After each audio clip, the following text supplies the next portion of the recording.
Do you suffer from tightness around your neck or shoulders? Do you maybe have scapular winging or frozen shoulder syndrome and your mobility is very bad? Does your posture look like you might be responsible for ringing the bell in a French church? Well, don't worry, my friend, I got you covered. Today we're gonna go through not only scapular retraction and protraction, but a nice balance of exercises that will relieve tightness, get rid of some shoulder pain and shoulder immobility, as well as correct some of the problems you might have like winging, bad posture and frozen shoulders. So if you're ready, let's go and have some fun. Now, since I don't want to waste your time, we'll start out with the most effective exercise bar none. And to nobody's surprise, that exercise will be the passive hang or a decompressive hang. An exercise that is not only absurdly effective at stretching out every single muscle surrounding your scapular and your rotator cuff, but also immensely effective in decompressing your joints and relieving pain and tightness basically instantly. The beauty of it all comes from its simplicity. All you need to do is hang from a bar, start in maybe an active hang,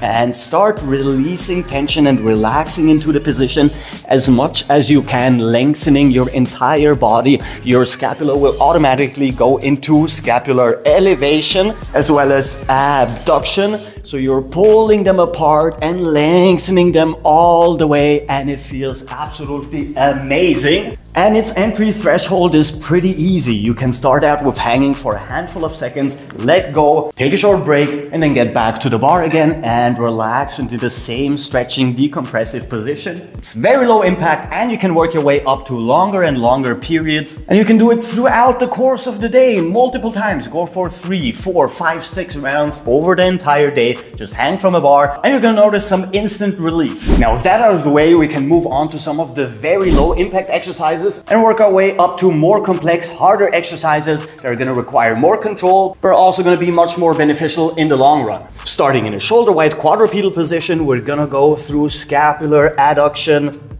and abduction. Pull your shoulder blades together and reverse. The amazing thing about this exercise is you can put in as much pressure as you want to. You can keep the weight back here and go through the movement, or you can put more pressure on your arms and your shoulders, adding more resistance and go through the exact same pattern. And while this exercise is very easy to replicate and will only be teaching you scapular adduction and abduction, most people will be starting with a very short range of motion and over time will be able to work longer and longer movements. The muscles responsible for that are of course your pectorals and your deltoids, pulling your shoulder blades forward, as well as your traps and your lats and scapular musculature, pulling them back. Having good control over those regions is already very effective at helping relieve pain and get rid of the problems we talked about earlier. Not to mention that this already sets us up for the next level of this exercise, which is basically just raising your knees and going through the exact same movement pattern,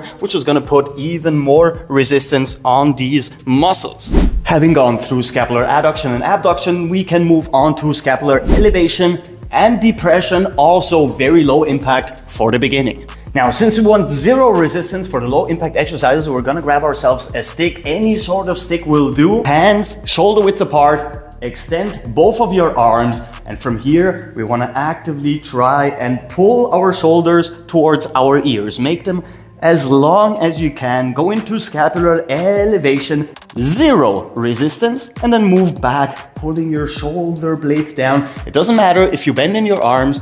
All we want to do is pull them back and down as much as we can. And you can orient yourself around your ears. Pull your shoulders all the way up towards your ears and then push them down away from your ears as much as you can. We're gonna, of course, once again in the beginning, have a very short range of motion due to our lack of control, but over time we will be able to lengthen our shoulders a lot more, as well as depress them actively even without bending in our arms. And by then you will have the necessary control to move on to the next level of exercises. And our last category here, before we move on to some of the more advanced exercises, will be rotational ones. Going through complete rotations in our rotator cuff all the way back and all the way forward. And with this exercise as well, we will have two different levels. The first level is just learning how to do the rotation and The further you grip apart, the easier the exercise will be, and the more flexible you become, the closer you can bring your arms. The second level, however, is putting everything together we learned in the last 2 exercises. Meaning that when we go through our rotations, we start out in scapular depression. When moving forward to shoulder height, we're gonna abduct our shoulders, pull them apart as much as we can. Once we are above our head, we're going into maximum scapular elevation, pulling them up. And once we are behind our shoulders, we're gonna pull our shoulder blades together, adduction all the way. And once again, the lowest point will be scapular depression, pulling them down as much as we can. So now we're actively moving through those 4 key placements for our shoulder blades in a very active, very controlled fashion. And this exercise, believe it or not, does require a lot of strength, and just a handful of repetitions will show you that it's not as easy as it looks. However, it is still very low impact because we're not using any resistance, and you can adjust that according to your level of pain as well as your level of problems. Now, the next progression of exercises will have us laying down on our stomach, but we're gonna go through them really quickly because they're actually pretty simple, so we can move on to some of the really interesting stuff. So this is our new starting position, very relaxed, arms fully extended. Turn your thumbs upwards and start raising your arms without moving your chest. Up and down. We want to have very short, very controlled movements. Exercise number 1, up and down. Exercise number 2, we're going to open up to a Y raise, all the way up, all the way down. And third exercise in this cluster, T raise, all the way up, all the way down, as well as final exercise. And this time we're gonna turn our thumbs downwards and start from here, all the way up and all the way down. Now this moves us to our 2 rotational exercises.